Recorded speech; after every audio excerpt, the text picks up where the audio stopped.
ಹುಡುಗಿ ಇವಳು ರಾಮ. ಮುಖದಲ್ಲಿ ಎಂಥ ಅಲೌಕಿಕ ತೇಜಸ್ಸಿದೆ. ಏನಾಯ್ತು? ಯಾಕಿಷ್ಟೊಂದು ಬೇಜಾರಲ್ಲಿದೆಯಾ?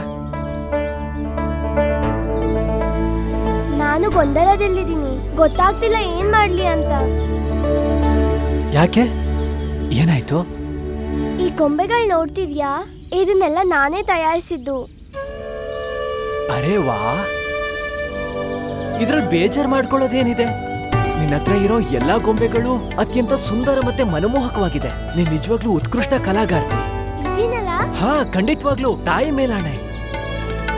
ಆದ್ರೆ ನಂಗಿಷ್ಟ ಆಗಿರೋ ಗೊಂಬೆ ಯಾರಿಗಾದ್ರೂ ಕೊಟ್ರೆ ಅದನ್ನ ತಗೊಳ್ದೆ ಬೇರೆ ಗೊಂಬೆ ತಗೊಂತಾರೆ. ನನ್ಗಿಷ್ಟ ಆಗಿರೋ ಗೊಂಬೆ ಕೊಟ್ರೆ ಯಾರು ತಗೊಳ್ಳಲ್ಲ. ಯಾಕೆ? ಕೆಲವೊಬ್ರು ಹೇಳ್ತಾರೆ ಗೊಂಬೆಯ ತಲೆ ದೊಡ್ಡದಾಗಿದೆ, ಕೆಲವೊಬ್ರು ಹೇಳ್ತಾರೆ ಗೊಂಬೆಗಳ ಕೈ ಕಾಲ್ ಚಿಕ್ಕದಾಗಿದೆ ಅಂತ. ಇನ್ ಕೆಲವೊಬ್ರಿಗೆ ಬಟ್ಟೆ ಇಷ್ಟ ಆಗಲ್ಲ, ಮತ್ತೊಬ್ಬರಿಗೆ ಅಲಂಕಾರ ಇಷ್ಟ ಆಗಲ್ಲ. ಯಾರಿಗೂ ನನ್ನ ಕಲೆ, ಶ್ರಮ, ಪ್ರಯತ್ನದ ಬಗ್ಗೆ ಯಾರಿಗೂ ಬೆಲೆನೇ ಇಲ್ಲ. ಈ ಗೊಂಬೆ ಕೆಲಸ ಬಿಡ್ಬೇಕಂತಿದ್ದೀನಿ. ಅಯ್ಯೋ, ಯಾಕೆ? ನೀನ್ ಆತರ ಯಾಕೆ ಯೋಚಿಸ್ತೀಯ? ಬೇರೆಯವ್ರು ನಿನ್ ಕಲೆಗ್ ಬೆಲೆ ಕೊಡ್ಲಿಲ್ಲ ಅಂದ್ರೆ ನಿನ್ ಪ್ರತಿಭೆ ಅಂತೂ ಕಡಿಮೆ ಆಗಲ್ಲ ಅಲ್ವಾ? ಯಾರ್ ಏನೇ ಹೇಳಿ, ಏನೇ ಯೋಚಿಸ್ಲಿ, ನೀನು ನೀನಾಗೆ ಇರ್ತೀಯ ಅಲ್ವಾ? ನೀನ್ ಯಾರು ಅಂದ್ರೆ ನೀನೊಬ್ಳು ಶ್ರಮವಂತೆ ಮತ್ತೆ ಒಳ್ಳೆ ಕಲೆಗಾರ್ತಿ. ಮತ್ತೆ ಅವಶ್ಯಕತೆ ಏನಿಲ್ವಲ್ಲ ಪ್ರತಿಯೊಬ್ರು ನಿನ್ನ ಪ್ರತಿಭಾವಂತೆ ಅನ್ನೋಕೆ. ಯಾರು ನಿನ್ನ ಪ್ರತಿಭೆನ ಗುರುತಿಸೋದಿಲ್ವೋ ಅದವರ ದೃಷ್ಟಿದೋಷ ಆಗಿರುತ್ತೆ ಅಷ್ಟೇ. ಅದಕ್ಕೋಸ್ಕರ ತನ್ಮೇಲೆ ಹಾಗೆ ತನ್ನ ಪ್ರತಿಭೆ ಮೇಲೆ ಅನುಮಾನ ಪಡೋದು ತಪ್ಪಲ್ವಾ? ಹಿಂಜರಿಯೋದು ಕೂಡ ಸರಿಯಲ್ಲ. ಎಲ್ಲದನ್ನೂ ತ್ಯಾಗ ಮಾಡೋದು ಕೂಡ. ನಾನಿವತ್ತೇ ರಾಜೀನಾಮೆನ ಕೊಟ್ಟು ಬಿಡ್ತೀನಿ, ಸರಿ ಅಲ್ಲ?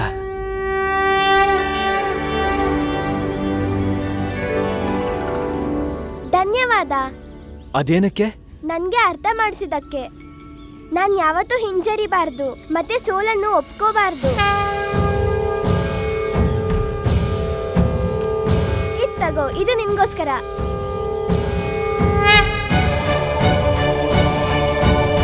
ಒಳ್ಳೇದಾಗ್ಲಿ.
ಗುರುಗಳೇ ಕುತ್ಕೊಂಬಿಡಿ. ವಾ ಗುರುಗಳೇ ವಾ. ಅಂದ್ರೆ ವಾ, ನಿಮ್ಮ ಬುದ್ಧಿವಂತಿಕೆಯಿಂದ ರಾಜ ದರಬಾರದಲ್ಲಿ ಆ ಪಂಡಿತನಿಗೆ ಬುದ್ಧಿ ಕಲಿಸಿದ್ರಿ, ಮತ್ತೆ ಅವನಿಗೆ ಅವನ ಸ್ಥಾನವನ್ನು ತೋರಿಸಿದ್ರಿ. ಎಂತ ಚತುರತೆಯಿಂದ ನೀವು ಅವನಿಗೆ ಅರಿವು ಮಾಡಿಸಿದ್ರಿ. ನೀವು ನೀವೇ, ಅವನು ಅವನೇ ಅಂತ. ಅಂದ್ರೆ ನೀವು ನೀವೇ, ಅವನು ಅವನೇ ಅಂತ. ಗುರುಗಳೇ ಆನಂದ ಬಂತ ಗುರುಗಳೇ? ಪರಮಾನಂದ ಆಯ್ತಲ್ಲ. ಇಲ್ಲ, ನಾನು ಕೇಳ್ತಾ ಇದ್ದೀನಿ ಗುರುಗಳೇ. ನಿಮ್ಮ ಭಕ್ತ ಆನಂದ ಕೃಷ್ಣ ಬರ್ಬೇಕಾಗಿತ್ತಲ್ಲ, ಅವನು ಬಂದ ಅಂತ. ಅವನು ಮನೆಗ್ ಬೇಕಾಗಿರೋ ಅಡಿಗೆ ಸಾಮಗ್ರಿ ತರ್ಬೇಕಾಗಿತ್ತಲ್ಲ, ಅದಕ್ಕೆ ಕೇಳ್ದೆ. ಅದೇನಂದ್ರೆ ಗುರುಜಿ, ಯಾವಾಗ ನೀವು ಲೂಟಿ ಆದ್ರೋ ಅಂದ್ರೆ ಈ ಮನೇಲಿ ಯಾವಾಗ ಲೂಟಿ ಆಯ್ತೋ ಒಳ್ಳೆ ಊಟನೇ ಸಿಕ್ಕಿಲ್ಲ. ಈಗಂತೂ ಸ್ವಪ್ನದಲ್ಲೇ ಪಾಯಸ ಪೂರಿ ಎಲ್ಲ ಕಾಣಿಸಕ್ ಶುರು ಆಗಿದೆ. ಸಿಗುತ್ತೆ ಇವತ್ತು ಊಟ ಸಿಗುತ್ತೆ, ಬಹಳ ವಿಭಿನ್ನವಾಗಿ. ಮತ್ತೆ ನಮ್ಮ ಶಿಷ್ಯ ಆನಂದ ಕೃಷ್ಣ ಖಾದ್ಯ ವಸ್ತುಗಳನ್ನ ತರ್ತಾನೀಗ. ಮತ್ತೆ ನಿಮ್ಮ ಗುರು ಮಾತಾ ಅಡಿಗೆನ ಮಾಡ್ತಾಳೆ. ಊಟ ಹೊಟ್ಟೆ ತುಂಬಾ ಮಾಡಬಹುದು. ಹಾಗಾದ್ರೆ ಗುರುಗಳೇ, ಬೇಗ ಹೋಗಿ ಗುರು ಮಾತನ್ ಕರ್ಕೊಂಡ್ ಬನ್ನಿ, ಊಟ ಪಡಿಸಿ. ನಮಗೆ ತುಂಬಾ ಹಸಿವಾಗ್ತಾ ಇದೆ. ನನಗಂತೂ ತಲೆನೇ ಸುತ್ತುತ್ತಾ ಇದೆ. ಯಾಕಿಲ್ಲ ಕೇಳ್ತಿದ್ಯಾ? ಎಲ್ಲಿದ್ಯಾ? ಹಾ ಪ್ರಭು, ಇಲ್ಲೇ ಇದ್ದೀನಿ, ಇಲ್ಲೇ ಇರ್ತೀನಿ. ನಿಮ್ಮ ಚರಣ ಕಮಲಗಳನ್ನ ಬಿಟ್ಟು ನಾನು ಎಲ್ಲಿ ಹೋಗೋಕ್ ಸಾಧ್ಯ? ನಿಮ್ಗೆ ಸ್ವಾಗತ. ಸರಿ ಹೇಳಿ, ನೀನೀಗ ನಮ್ಮ ಶಿಷ್ಯ ಆನಂದ ಕೃಷ್ಣ ಖಾದ್ಯ ವಸ್ತುಗಳನ್ನ ತಂದ? ಹಾ ಸ್ವಾಮಿ, ತಂದು ಕೊಟ್ರು. ಹಾಗಾದ್ರೆ ಅಡಿಗೆ ಮಾಡಿದ್ಯಾ? ಹೌದು ಸ್ವಾಮಿ, ಮಾಡಿದೀನಲ್ವಾ. ಏನೇನ್ ಅಡಿಗೆ ಮಾಡಿದ್ಯಾ? ಹೆಚ್ಚು ಕಮ್ಮಿ ಎಲ್ಲಾ ಖಾದ್ಯಗಳನ್ನು ಮಾಡಿದೀನಿ. ಪೂರಿ, ಪಲ್ಯ, ಲಾಡು, ಹಲ್ವಾ. ಸಾಕು ಗುರುಮಾತೆ, ಇನ್ನು ನಮ್ಮಿಂದ ತಡ್ಕೊಳ್ಳೋದಿಕ್ಕಾಗಲ್ಲ. ನೀವು ಬೇಗ ಒಳಗಡೆ ಹೋಗಿ ಊಟ ಬಡಿಸಿ, ನಾವು ತಕ್ಷಣ ಬಂದ್ಬಿಡ್ತೀವಿ. ಅಯ್ಯೋ, ಏನ್ ಮಾತಾಡ್ತಿದ್ಯಾ ನೀನು? ನೀನ್ ಹೇಳೋವರೆಗೂ ನಾನೇನ್ ಕಾಯ್ತಾ ಇರ್ತೀನಾ? ನಾನು ಊಟನ ಬಡ್ಸಿದ್ದು ಆಯ್ತು, ತಿನ್ಸಿದ್ದು ಆಯ್ತು, ಮತ್ತೆ ನಾನು ಏನೆಲ್ಲ ಉಪಚಾರ ಮಾಡ್ಬೇಕಾಗಿತ್ತೋ ಎಲ್ಲಾನು ಮಾಡ್ದೆ. ಒಳ್ಳೇದ್ ಮಾಡ್ದೆ. ಏನು ತಿನ್ನಿಸ್ಬಿಟ್ಯಾ? ಹೌದು ಪ್ರಭು. ಯಾರಕ್ ತಿನ್ನಿಸ್ಬಿಟ್ಟೆ ನೀನು? ನಾವು ಈಗ ತಾನೇ ಬಗ್ಗೆ ಮಾತಾಡ್ತಿಲ್ಲ ನಾನ್ ಮಾತಾಡ್ತಿರೋರು. ಊಟ ಮಾಡಿ ನಂತರ ತೇಗಿ ನಿಮ್ಗೆ ಮನಸ್ಫೂರ್ತಿ ಆಶೀರ್ವಾದ ಮಾಡಿ ಹೊರಟೋದ್ರು. ಯಾರು? ಅವರೇ 101 ಜನ ಭಿಕ್ಷುಕರು. ಅವರಿಗೆ ನಾನು ಊಟಕ್ಕೆ ಆಮಂತ್ರಣ ಕೊಟ್ಟಿದ್ದೆ. ಹೌದು ಪ್ರಭು, ನಾನೀ ಮನೆಯ ಸುಖ ಶಾಂತಿ ಮತ್ತೆ ತೊಂದರೆ ಕೊಡೋ ಗ್ರಹಗಳನ್ನ ಶಾಂತಗೊಳಿಸೋಕೆ ಪ್ರತಿಜ್ಞೆ ಮಾಡಿದ್ದೆ. 201 ಭಿಕ್ಷುಕರಿಗೆ ಊಟ ಬಡಿಸ್ತೀನಿ ಅಂತ. ಹಾಗೆ ಮಾಡ್ಬಿಟ್ಟೆ. ನೀವ್ ನೋಡ್ತಾ ಇರಿ, ಈ ಮನೆಯಲ್ಲಿ ಇನ್ನೆಲ್ಲದೂ ಶುಭಾನೇ ಆಗತ್ತೆ. ಮತ್ತೆ ನಮಗೆ ಏನು ಸ್ವಾಮಿ? ನಾವೇನ್ ತಿನ್ನೋದು? ಅದು ನೀವು ಇನ್ನು 1 ವಾರ ಏನು ತಿನ್ನೋ ಹಾಗಿಲ್ಲ. ಯಾಕೆ ತಿನ್ಬಾರ್ದು? ಪ್ರತಿಜ್ಞೆ ಸ್ವಾಮಿ, ಪ್ರತಿಜ್ಞೆ ಪ್ರಕಾರ ಎಲ್ಲಿವರೆಗೂ ದುಷ್ಟಗ್ರಹಗಳಿಗೆ ಶಾಂತಿ ಆಗೋದಿಲ್ವೋ ಅಲ್ಲಿವರೆಗೂ ನೀವು ಅನ್ನ ನೀರು ಏನು ತಗೊಳ್ಳೋ ಹಾಗಿಲ್ಲ. ಅಂದ್ರೆ ವಿಧವೆ ಆಗ್ಬಿಡ್ತೀನಿ ಸ್ವಾಮಿ. ನಾವಂತೂ ಅನ್ನ ನೀರನ್ನ ತಗೋಬಹುದಲ್ವಾ ಮಾತಾ? ನೀವ್ ತಗೋಬಹುದು. ಬದುಕುದ್ಯಾ ಬಡ ಜೀವವೇ? ಇಲ್ಲ, ನೀವಿಬ್ರು ಒಂದ್ ಕೆಲ್ಸ ಮಾಡಬಹುದು. ನಾನ್ ಯಾವಾಗ ಉಳಿದಿರೋ ಭಿಕ್ಷುಕರಿಗೆ ಊಟ ಬಡಿಸ್ತೀನಲ್ವಾ, ಆಗ ನೀವು ಅವ್ರ ಜೊತೆ ಊಟ ಕುತ್ಕೋಬಹುದು. ಮತ್ತೆ ನಾನು? ಇಲ್ಲ ಸ್ವಾಮಿ, ನೀವ್ ಅವ್ರ ಜೊತೆ ಊಟ ಕುತ್ಕೊಳ್ಳೋ ಹಾಗಿಲ್ಲ. ನೀವೀಗ ಶೀಘ್ರವಾಗಿ ಅಡ್ಗೆ ಮಾಡೋದಕ್ಕೆ ಧಾನ್ಯಗಳನ್ನ ತಗೊಂಡ್ ಬನ್ನಿ. ಯಾಕಂದ್ರೆ ಮನೇಲಿ 1 ಕಾಳು ಅನ್ನ ಕೂಡ ಉಳಿದಿಲ್ಲ. ನಾನು ಉಳಿದಿರೋ ಭಿಕ್ಷುಕರಿಗೆ ಊಟ ಬಡಿಸ್ಬೇಕು. ಮತ್ತೆ ಹಾ ಸ್ವಾಮಿ, ನೀವು ಆದಷ್ಟು ಶೀಘ್ರವಾಗಿ ಸ್ನಾನ ಮಾಡ್ಕೊಂಡು ಪೂಜಾ ಕೋಣೆಗೆ ಬನ್ನಿ. ಈಗ ನಾವು ಸಂಪೂರ್ಣವಾಗಿ ಅಹೋರಾತ್ರಿ ಮಂತ್ರ ಪಠಣ ಮಾಡ್ತಾ ಇರ್ಬೇಕು. ಮತ್ತೆ ನೀನ್ ಮಾಡಮ್ಮ, ನಾನ್ ಯಾಕೆ? ಅಯ್ಯೋ, ನೀವೇ ಮಾಡ್ಬೇಕು ಸ್ವಾಮಿ. ಅದು ಕೂಡ ಶೀರ್ಷಾಸನ ಹಾಕೊಂಡು. ಅದೇ ಪ್ರತಿಜ್ಞೆ ಮಾಡಿದ್ದು. ಬೇಗ ಬಂದ್ಬಿಡಿ ಸ್ವಾಮಿ.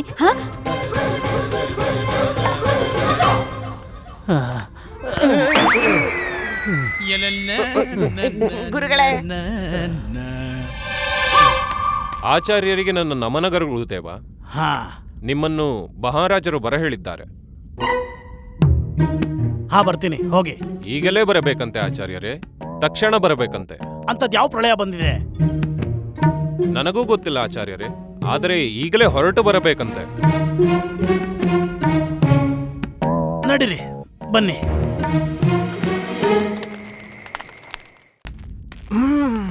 ಅಂತೂ ಇಂತೂ ಇವತ್ತು ಬಂದೇ ಬಿಡ್ತು, ಮೊದಲ ರಾತ್ರಿ ಬಂತು.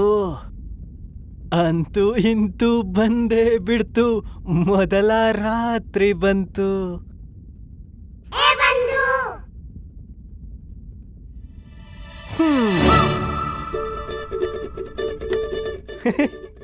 ನಿನಗೇನಾಯ್ತು? ನೀನ್ ಯಾಕೆ ಜೋಕಾಲಿ ತರ ತೂಗಾಡ್ತಿದೀಯಾ? ನಿನ್ಗೋಸ್ಕರ ರಾಮ, ಕಡೆಗೂ ನಿನ್ನ ಪ್ರಥಮ ಮಿಲನದ ರಾತ್ರಿ ಬಂದೇ ಬಿಡ್ತು.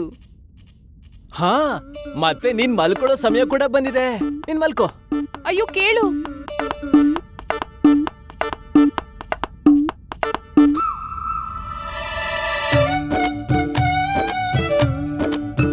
ಬೇಡ ರಾಮ, ಈ ತರ ಮಾಡ್ಬೇಡ ರಾಮ. ರಾಮ, ಮಲ್ಕೋ ಬಂದು ಮಲ್ಕೋ. ನೀನು ಮಿತ್ರನಲ್ಲ, ಶತ್ರು ಶತ್ರು. ಶುಭರಾತ್ರಿ.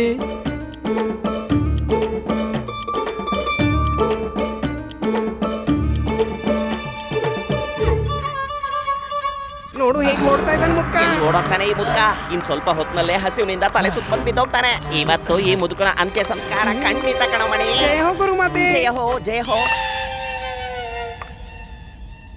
ಮನೇಲಿ ಏನದ ನೀವ್ ಯಾವಾಗ್ಲೂ ನನ್ನ ಹಿಂದೆ ಮುಸಿ ಮುಸಿ ಅಂತ ಏನ್ ಗುಣಗ್ತಾ ಇರ್ತೀರಾ?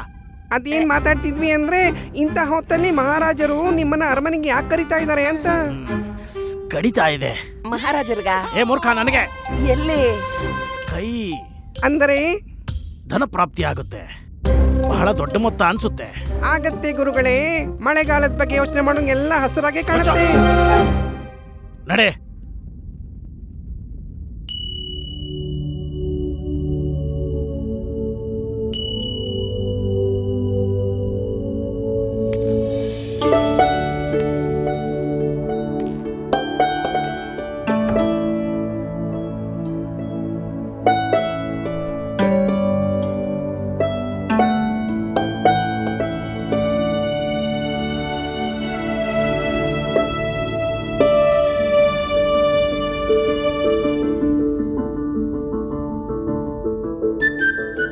ಕೊನೆಗೂ ನನ್ನ ನೆನ್ಪು ಬಂದೇ ಬಿಡ್ತಾ.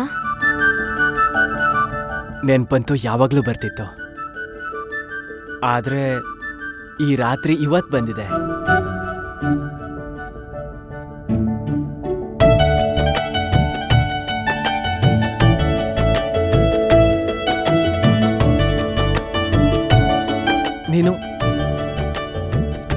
ನೀನೆಷ್ಟು ಸುಂದರವಾಗಿದೀಯಾ.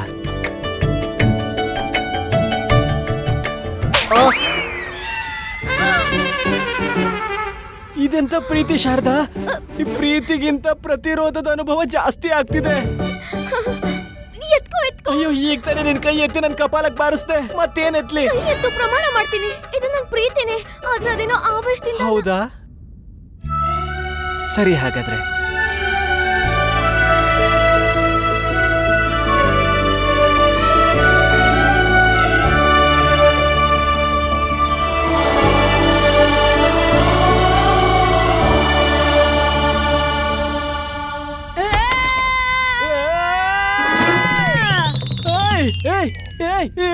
ಇಲ್ಲೇನ್ ಮಾಡ್ತಿದ್ಯಾ ನೀನು? ಏನ್ ಮಾಡ್ತಿದ್ದೀನಿ ಅಂದ್ರೆ ಮಲ್ಕೋತಾ ಇದ್ದೀನಿ ಅತ್ತೆ. ಹೋಗು, ನಿನ್ ಹಾಸಿಗೆನ ಅಮ್ಮನ್ ಕೊಡಲಿ ಹಾಸಿಟ್ಟಿದ್ದೀನಿ. ಲಾಲ್ ಅಲ್ಲಿ ಮಲ್ಗಲ್ಲ.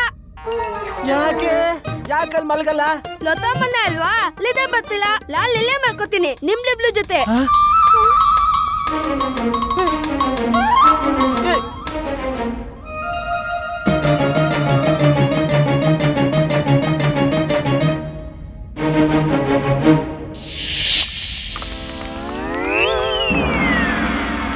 ಭಯ ಆಗಲ್ವಾ? ಒಂದ್ ವೇಳೆ ಯಾರಿಗಾದ್ರೂ ಗೊತ್ತಾದ್ರೆ ನಮ್ಮ ಶಯನ ಕೋಣೆಯಲ್ಲಿ ಭಾರಿ ಪುರುಷ ಇದ್ದಾರೆ ಅಂತ, ಮಹಾರಾಜ ನಿಮ್ಮನ್ನ ಜೀವಂತವಾಗಿ ಕಾರಾಗೃಹದಲ್ಲಿ ಹಾಕ್ತಾರೆ.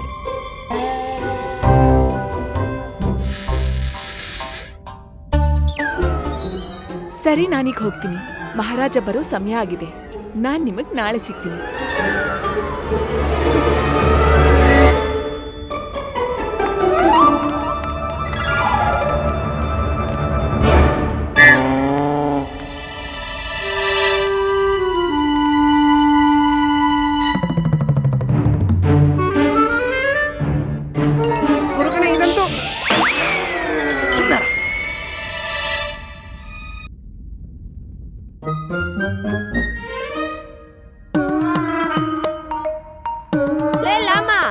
ಏನು ಕತೆ ಹೇಳಪ್ಪ.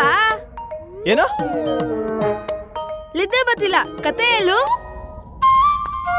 ಹೇಳು. ಲಾಕೆ ಹೇಳು, ಎತ್ಕೂದ್ಕೋ, ಹೇಳ್ತೀನಿ. ಲಾಕೆ ಎತ್ಕೋ ಎತ್ಕೋ, ಅವ್ನ ಹಾಸಿಗೆ ದಿಮ್ಮನೆ ಎತ್ಕೊಂಡು ಹೋಗು. ಇತ್ತಗೋ, ಹೇಳ್ತೀನಿ ಬಾ. ನೋಡು ಗುಂಡಪ್ಪ, ನೀನು ಇವತ್ ರಾತ್ರಿ ಇಲ್ಲಿ ಮಲ್ಗೋದಕ್ಕಾಗಲ್ಲ. ಲಾಕ್ ಮಲ್ಕೊಲ್ಲಕ್ಕಾಗಲ್ಲ. ಯಾಕೆಂದ್ರೆ ನಾನು ಹೇಳ್ತಿದ್ದೀನಿ. ನೀನ್ ಹೇಳ್ಬಿಟ್ಟು ಏನಾಗುತ್ತೆ? ಆಗತ್ತೆ. ನೋಡು ಗುಂಡಪ್ಪ, ಇವತ್ತು ಗ್ರಹ ನಕ್ಷತ್ರದ ಪ್ರಕಾರ ಇವತ್ತಿಲ್ ಮಲ್ಕೊಂಡ್ರೆ ನಿಂಗೆ ಆಟ ಆಡೋದಕ್ಕೆ ಗಂಟೆಗಳೇ ಸಿಗಲ್ಲ ಜೀವನ ಪೂರ್ತಿ. ಹೇಳ್ತಾ ಇದ್ಯಾ ನೀನು? ನಾನ್ ಸರಿಯಾಗಿ ಹೇಳ್ತಿದ್ದೀನಿ. ನೀನ್ ಯೋಚನೆ ಮಾಡು, ನಿನ್ ಜೀವನ ಗಂಟೆ ಇಲ್ದೆ ಹೇಗ್ ಬದುಕ್ತೀಯ ನೀನು? ಅಂತ ಜೀವನ ಇರ್ಬೇಕು ಅಂತ ನೀನ್ ಬಯಸ್ತೀಯ? ಅದ್ರಲ್ಲಿ ಗಂಟೆ ಇರೋದಿಲ್ಲ, ಮತ್ತೆ ಗಂಟೆಲಿ ಟಣ್ ಟಣ್ ಟಣ್ ಟಣ್ ಶಬ್ದನೇ ಬರೋದಿಲ್ಲ. ನೀನ್ ನಿಜ ಹೇಳ್ತಾ ಇದ್ಯಾ? ಇಲ್ಲ ಅಂದ್ರೆ ಏನು? ನಿನಗ್ ಗೊತ್ತಿದೆ ಅಲ್ವಾ ಈ ರಾಮ ಯಾವತ್ತು ಸುಳ್ಳು ಹೇಳಲ್ಲ ಅಂತ. ಇವತ್ ಮಾತ್ರ, ನಾಳೆಯಿಂದ ಸರಿ ಆಗತ್ತೆ. ಪತ್ತ ಅಂದ್ರೆ ಖಂಡಿತವಾಗ್ಲೂ ಪತ್ತ. ಹಾಗಾದ್ಲೆ ತಲಿ. ಸರಿ.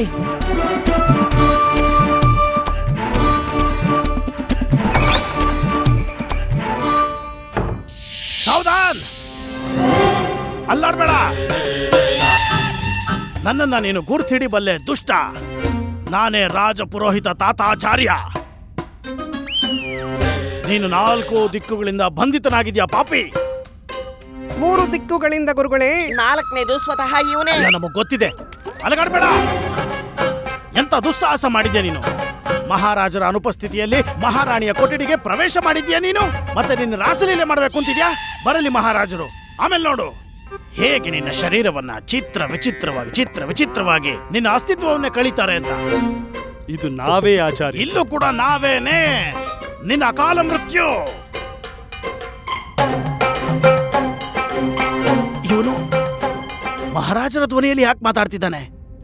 ಏಕೆಂದರೆ ನಾವು ಮಹಾರಾಜರೇ. ಇಲ್ಲಿ ನೋಡಿ.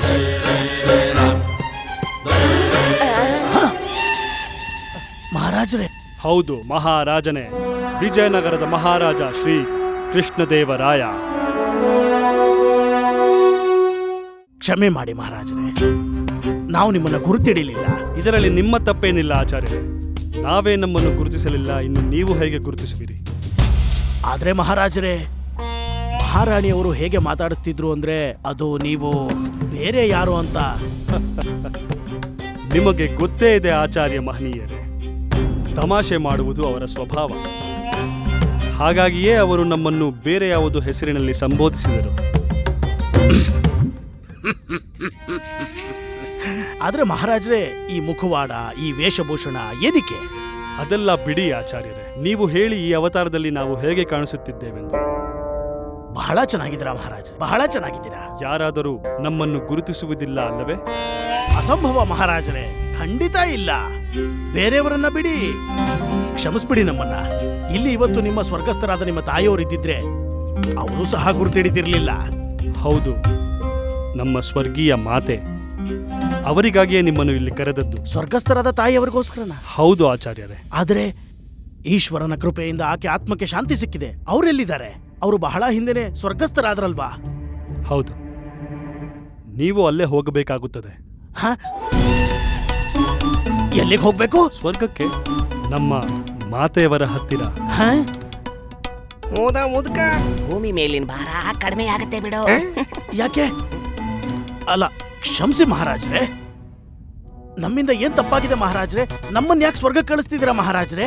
ನಾವು ಹೋಗೋದಕ್ಕೆ ಇದೇ ನನ್ನ ಮಾಯಸ್ಸು. ಇಲ್ಲ ಮಹಾರಾಜ್ರೆ, ಮಹಾರಾಜ್ರೆ ನೋಡಿ, ನಾವಿನ್ನೂ ಏನು ನೋಡೇ ಇಲ್ಲ ಮಹಾರಾಜ್ರೆ. ಇನ್ನ ನೋಡೋದಕ್ಕೆ ಏನಿದೆ ಈ ಮುದುಕನಿಗೆ? ಭೂಮಿಯ ಅಂತಿಮ ಪ್ರಜಾತಿಯ ಕೊನೆಯನ್ನು ನೋಡ್ಬೇಕು ಅಂತಿದ್ದಾನೇನು? ಅದನ್ನ ನೋಡಿ ಇವನೇನ್ ಸಾಧಿಸ್ತಾನಂತೆ.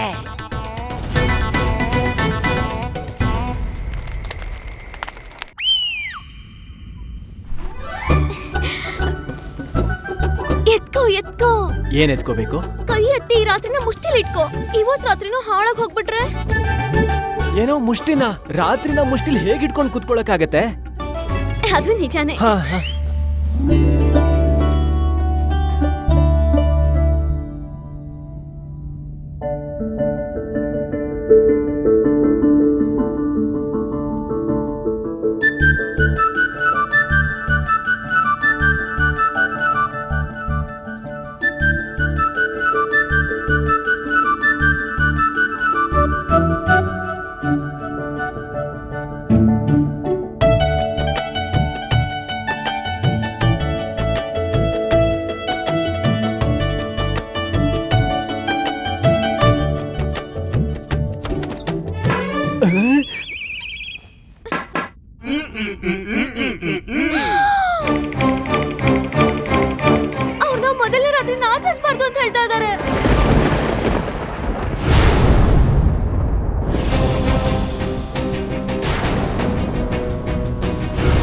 ಯಾಕೆ ಏನಾಯ್ತು?